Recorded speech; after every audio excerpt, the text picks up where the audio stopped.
እንግዲህ ዛሬ ያገናኘን ጉዳይ በርካታ ቲክቶከሮች እንግዲህ አጥፍታቸዋል ተብለው በቁጥጥር ስር እየተጠረጠሩ በቁጥጥር ስር እየዋሉ ይገኛሉ እና ዛሬ በአብዛኛው ንግግራችን የሚሆነው በእነሱ ዙሪያ ነው። እስቲ ስፔሲፊካሊ አንድ ቲክቶከር ምክንያቱም ይህንን ጥያቄ የምጠይቅ ብዙ ቲክቶከሮች ደግሞ ስጋትም እያደረባቸው ይገኛል። በነገራችን ላይ ወጥተው መናገርም እየፈሩ ይገኛል እና ስፔሲፊካሊ አንድ ቲክቶከር ምን ሲያጠፋ ነው በቁጥጥር ስር ሊውል የሚችለው የሚለውን እንነጋገር እና ወደ ዋናዎቹ ጉዳዮች እንመጣለን። እንግዲህ ቲክቶከር በመሆኑ ብቻ ሳይሆን እንደ ሰው ህጉ ላይ ህግ ሲወጣ ጀነራል ነው። ምን ማለት ነው? ማንኛውም ሰው እንዲህ ያደረገ እንዲህ አይነት ነገር የፈጸመ ወንጀል ማለት በባህሪው አንድን የተከለከለን ነገር አድርጎ መገኘትና የማድረግ ግዴታ እያለብን ደግሞ ሳናደርግ ስንቀር አንድን ሰው ኢትዮጵያ ምድር ላይ ጠርጥሬዋለሁ በእንዲህ አይነት ወንጀል ካለ የህግ ባለሙያ ናቸው። ስልጣንና ተግባራቸው ነው። ስልጣን ተሰጥቷቸዋል። አንድን የጠረጠሩትን ግለሰብ ይዘው የመመርመር ስልጣን አላቸው። ስለዚህ የእነሱ ስልጣን ለእነሱ እንተውላቸውና እኛ እዚህ ጋር የምናወራው አንድ ሰው በራሱ ሶሻል ሚዲያ ላይ ቀርቦ ሰግጡ፣ ፈምሱ፣ ደድቡ፣ ለወላጆቻችሁ አትታዘዙ ብሎ መናገር ሞራሊ ያለውን ተጠያቂነት እና ሌጋሊ ያለውን ተጠያቂነት ለይተን እናያለን ማለት ነው። ስለዚህ የምናወራው ሞራሊ ከሆነ ከሀገሪቱ ባህልና ወግ ስንጀምር ኢትዮጵያዊ ባህል በሚባለው ላይ ብዙዎች ሪዘርቬሽን አላቸው። ምክንያቱም ከ80 በላይ ብሔር ብሔረሰብ ያለባት ሀገር ነች። ስለዚህ አንድ ሰው ከሆነ ባህል ጋር ተጋጨ ከተባለ ከየትኛው ብሔር ባህል ጋር ተብሎ ጥያቄ ሊቀርብ ይችላል። ኤኒዌይስ እሱ እንተውና የሞራል ግዴታ ምንድነው? የህግ ግዴታ ደግሞ ምንድነው? አንድ ሰው ሰግጡ፣ ፈምሱ፣ እንዲህ አደርጋለሁ እንዲህ አይነት ነውር አለብኝ እኔ ብሎ በመናገሩ ብቻ የህግ ተጠያቂነት አለበት ወይ? ጥያቄ። ስለዚህ ጥያቄ መሆን ያለበት ሞራሊ ሮንግ የሆኑ ነገሮች ሁሉ ታላቅን ያለማክበር፣ ለታላቅ አለመታዘዝ፣ ሰግጡ፣ ፈምሱ ብሎ በሰዎች ዘንድ ፖዚቲቭ ያልሆነ ቃላትን ተጠቅሞ መናገር ሞራሊ ሮንግ ሊሆን ይችላል። ወይም ደግሞ በአብዛኛው ማህበረሰብ ዘንድ ተቀባይነት ላያገኝ ይችላል። ነገር ግን ወደ ህግ ከሆነ የምናወራው፣ ስለ ህግ ከሆነ ስትሪክትሊ ህጉን ከሆነ የምንተረጉመው ሰግጡ፣ ፈምሱ፣ ደድቡ፣ ማንንም አትስሙ ብሎ መናገር በራሱ ወንጀል አይደለም። ይህንንም ያልኩበት ምክንያት በሀገራችን የወንጀል ህግ ትልቅ ፕሪንስፕል አለ። መሪዎች የሚባሉ አሉ። ከነዛ መካከል ዋናውና ትልቁ የማይጣስ በምንም አይነት ሁኔታ ቶለሬት የማይደረገው ፕሪንስፕል ምንድነው? ፕሪንስፕል ኦፍ ሌጋሊቲ ይባላል። የህጋዊነት መሪ ይባላል። ይህ ማለት ምን ማለት ነው? አንድ ተግባር ወይም ደግሞ ያለማድረግ ድርጊት ወይም ያለማድረግ በግልጽ በወንጀል ህጉ ወንጀል ነው ተብሎ እስካልተደነገገ ድረስ አንድን ሰው በወንጀል መቅጣት እንደማይቻል የወንጀል ህጉ ይደነግጋል። ስለዚህ ስፔሲፊካሊ ከሀሳብን በነፃነት ከመግለጽ መብት ጋር ተያይዞ ስፔሲፊካሊ ወንጀል ተብሎ የተቀመጡ ነገሮች አሉ። ቅድም ጠቅሰናቸዋል። አንደኛ ስም ማጥፋት፣ ስድብ፣ ዛቻ፣ የጥላቻ ንግግር። እነዚህ ሀሳብን በነፃነት መግለጽ ውስጥ እንደ ልዩ ሁኔታ ኤክሰፕሽናሊ ወንጀል ተደርጎ የሚቆጠሩ ነገሮች ናቸው። ከዛ ውጪ አድራሻ በሌለው መልኩ ማንንም ሳይነካ ሰግጡ፣ ፈምሱ፣ ደድቡ፣ አትስሙ፣ ለበረከታችሁ፣ ለዓላማችሁ ብሎ መናገር ብቻውን አሁን ሰግጡ ፈምሱ ብሎ ስለተናገረ ብቻ ነው የሆነ ስልጣን ያለው ተቋም እሱን በቁጥጥር ስር ያዋለው እያልኩኝ አለ። ስለዛ አይመለከተኝ። ነገር ግን አንድ ሰው ወጥቶ እንደዚህ ብሎ ስለተናገረ ብቻ የወንጀል ተጠያቂነት ይመጣበታል የሚል ህግ የለም። የኔ እምነት እንደ ህግ ባለሙያ እንደዚህ ነው የማምነው። ህጉ የምረዳው እንደዚህ። መልካም እንግዲህ አዶናይ ያው የሚታወቀው በዚህ መፈክሩ ነው፣ ሰግጡ ፈምሱ ማንንም አትስሙ በሚል ነው። ስለዚህ ከህግ አንጻር ይሄ ጉዳይ ሊያስጠይቀው አይችልም። ሌላኛው አዶናይ እንግዲህ የተጠረጠረበት ተብሎ በፌዴራል ፖሊስ የወጣው ጉዳይ የአለባበስ ጉዳይ ነው። የዛ ላይ የተጠቀሰው ዜናው ሲወጣ በዚህ ጉዳይ በቁጥጥር ስር ውሏል፣ ጃኒንም ጨምሮ ማለት ነው። ነገር ግን የቲክቶክ ክሬቲቭ አዋርድ በተካሄደ ዕለት እኔም በዚህ ቦታው ነበርኩ፣ ላይቭ ሲተላለፍ ነበረ። አዶናይ የለበሰው ሱፍ ነበረ። ጃኒም የለበሰችው ከሱ ጋር የነበረችው ግለሰብ የአበሻ ቀሚስ ነበር እና ሱፍ እና የአበሻ ቀሚስ መልበስ በኢትዮጵያ ህግ ያስጠይቃል ወይ?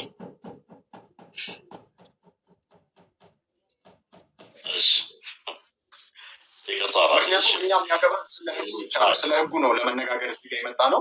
ፐርሰናል ሀሳብም ስለነሱ አይመለከተንም። ስለ ህጉ እንግዲህ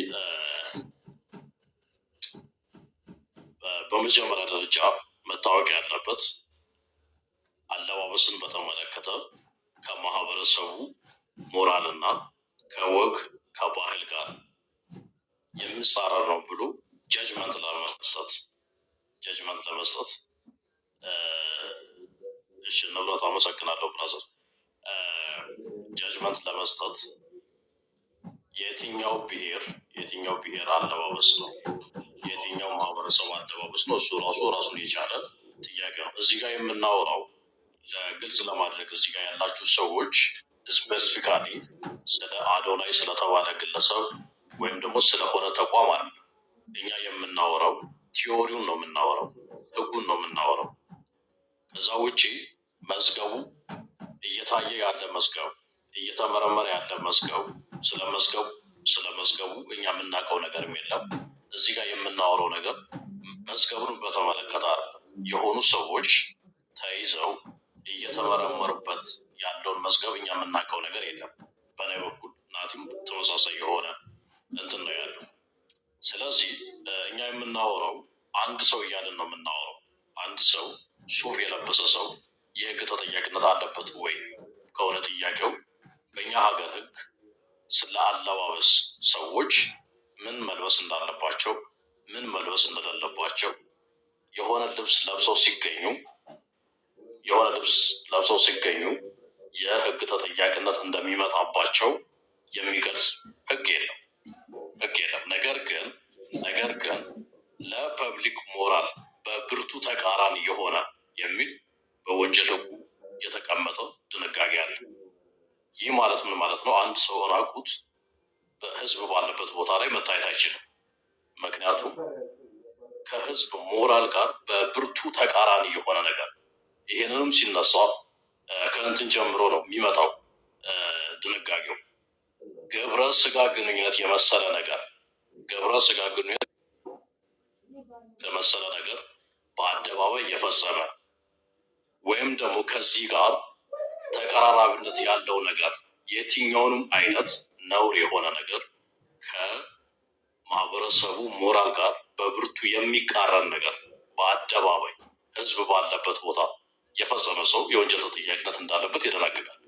ነገር ግን ስለ ልብስ ብቻ ከሆነ የምናወራው ሱፍ መልበስ፣ ሀበሻ ቀሚስ ማድረግ፣ ቁምጣ ለብሶ መውጣት፣ ሱሪ አርጎ መሄድ የተመለከተ የሚገዛ የተለየ ስፔሻል ለው የለም። ስለዚህ ምንድነው ያለው? ግብረ ስጋ ግንኙነት አይነት ጸያፍ ድርጊት ግብረ ስጋ ግንኙነት ብቻ ላይሆን ይችላል። ጸያፍ የሆነ ከማህበረሰቡ ሞራል ጋር በብርቱ ተቃራኒ የሆነ ነገር ማሳየት፣ በድርጊትም በአኳንም በተግባርም ማሳየት የወንጀል ተጠያቂነት እንደሚያስከትል የወንጀል ህጉ ይደነግጋል። ስለዚህ አዶናይንና ሌሎች ሰዎችን ተዋቸውና ሱፍ ለብሶ መውጣት፣ ሀበሻ ቀሚስ አድርጎ መውጣት የህግ ተጠያቂነት ያስከትላል ወይ ብለህ ብትጠይቀኝ አያስከትልም። ምናልባት ወንድ ሆኖ የሴት ልብስ ለብሶ ሴት መስሎ መታየት ከማህበረሰቡ ሞራል ጋር ጸያፍ የሆነና በብርቱ የሚቃረን ነው ተብሎ ሊተረጎም ይችላል። ምናልባት ይቅርታ ለጉላ ስላቋረጥኩ የነ ጃኒ ይባላል የእሱን ጉዳይ ወደ በኋላ የነሱንም የአለባበስ ጉዳይ እንመጣበታለን። ይህኛውን ሀሳብ ስንደመደመው እነኚህ ልጆች እንግዲህ ለብሰው የተገኙት በዛ ላይ ሱፍ እና የሀገር ባህል ልብስ ነው። ስለዚህ ያ በህጉ መሰረት አያስጠይቅም። ሁለተኛ ነገር ደግሞ አዶናይ የሚባለው ግለሰብ ሰግጡ ፈምሱ ይላል። ስለዚህ እሱም ከህግ አንጻር ስለነሱ ስላለው የህግ ሂደት እኛ የሚመለከተን ጉዳይ አይደለም።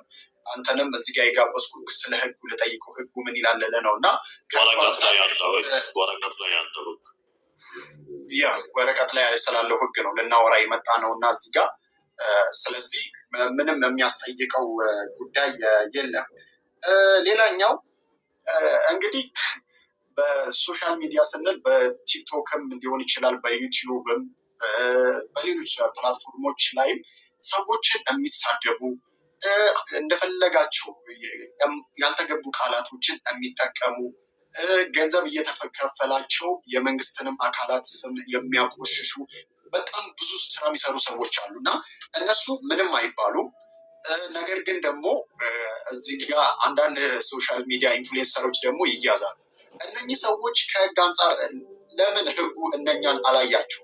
ይህ ምናልባት ፐርሰናል ሀሳብም ሊሆን ይችላል እና እንደ አንድ ጠበቃ እነኚህን ጉዳዮች እንዴት ታያቸዋለህ? ለምሳሌ አንድ ሰው ተጽዕኖ ስለፈጠረ ብቻ ነው እንዴ በህግ ቁጥጥር ስር የሚለውን ጉዳይ እንዴት ትመለከተዋለህ? በጣም አሪፍ። በማህበራዊ ሚዲያ የሚፈጸሙ ወንጀሎች እንደየ አሁን ቅድም ብያለሁ ከ5000 ተከታይ በላይ ያለበት ከ5000 በታች ያለበት ምናምን ልዩነቶች አሉ። ነገር ግን አንድ ሰው አሁን መሳሳት የሌለብን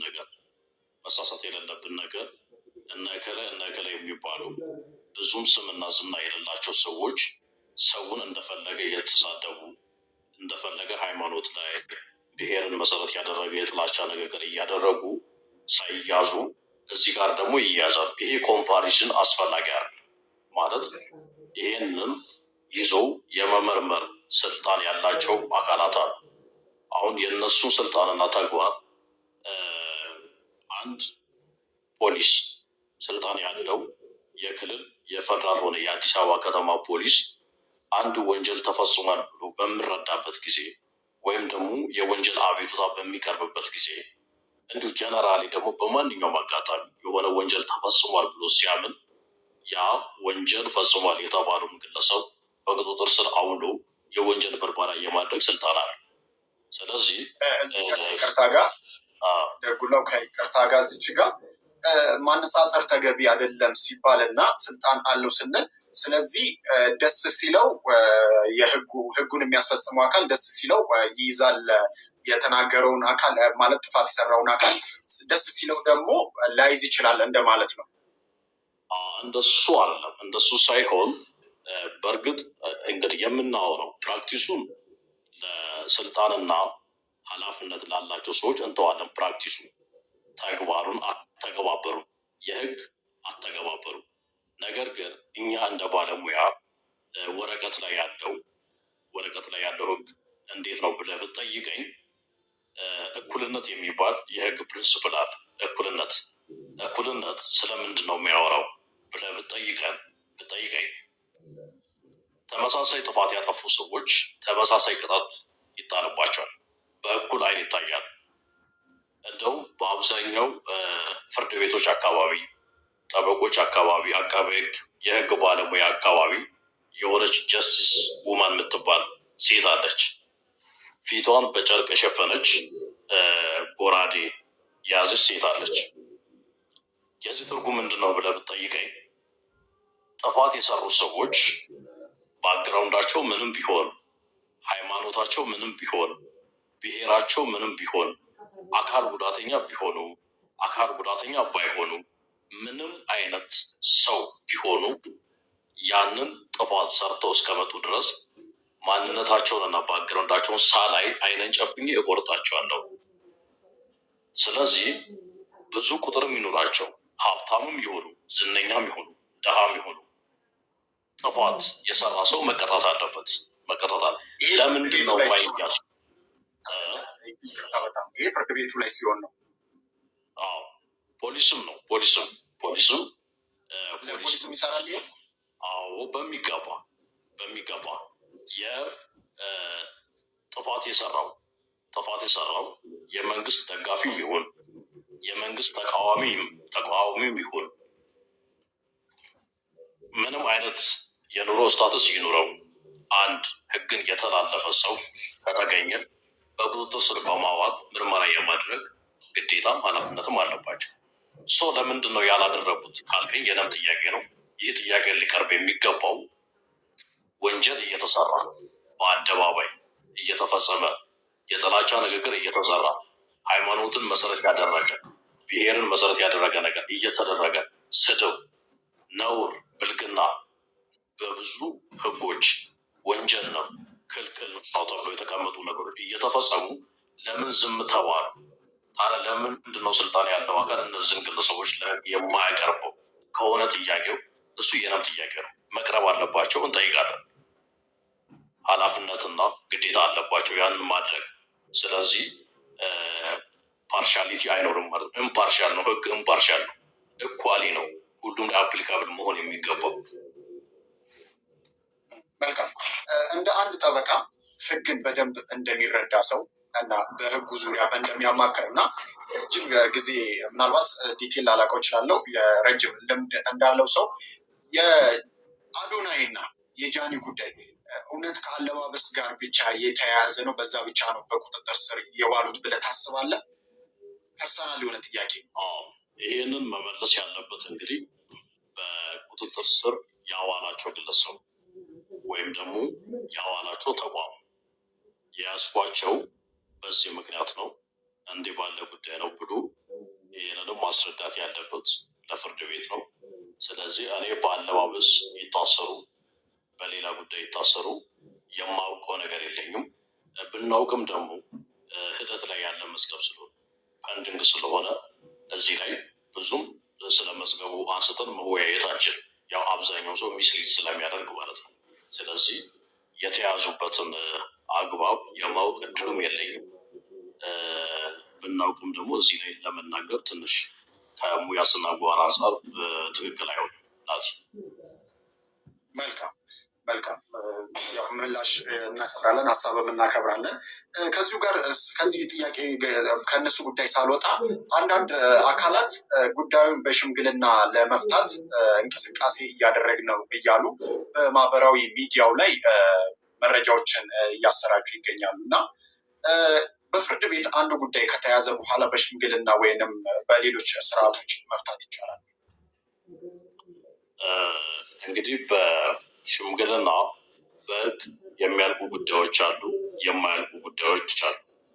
አሁን የፍርድ ቤት ቀጠሮ ይቅርታ፣ በጣም የቀጠሮ ከተሰጠ በኋላ በፍርድ ቤት ጉዳዩ አንድ ተይዞ በፍርድ ቤት ከተያዘ በኋላ ሽምግልና በመሀል ገብቶ ነገሩን መጨረስ ይቻላል? እንደ ወንጀሉ አይነት ይለያያል። እንደ ወንጀሉ እንደተከሰስንበት የወንጀል አይነት እንደተጠረጠርንበት የወንጀል አይነት ይለያያል። ይህ ማለት ምን ማለት ነው? አንድን ሰው ታርጌት ያደረገ ወንጀል ወይም ደግሞ በህግ ቋንቋ የግል አቤቱታ አቅራቢነት ብቻ የሚያስጠይቁ የወንጀል አይነቶች አሉ። ከነዛ መካከል አንዱ ለምሳሌ ያህል የአመንዝራነት ወንጀል የሚባል አለ። በባለትዳሮች መካከል የሚፈጸም በባለትዳሮች መካከል ሚስት ባሏ ላይ ቺት ብታደርግና ባልየው አቤቱታ ማቅረብ አለበት። እሷ ለህግ ቀርባ ተገቢውን ቅጣት እንድታገኝ። ምናልባት ምሳሌውን ቺተር መሆን ያለበት እንደ ምሳሌም ቢሆን ወንድ ነው ወይ ሴት ነው ሪዘርቬሽን ሊኖራቸው ይችላል ቤተሰቦቻችን። ግን እኔ ራንደምሊ ነው ሚስት ቺተር ብትሆን ብዬ ምሳሌ ያነሳሁት። ቅር እንዳይላቸው ሴቶች ለማለት ነው። ሶ የዚህን ጊዜ የዚህ የወንጀል ተግባር ተጠቂ ጉዳት የደረሰበት ባል ነው ማለት ነው። እሱ መክሰስ ካልፈለገ ወይም ደግሞ ክስ ካቀረበ በኋላ በማንኛውም ጊዜ ታርቀናል ብሎ ማቋረጥ ይችላል።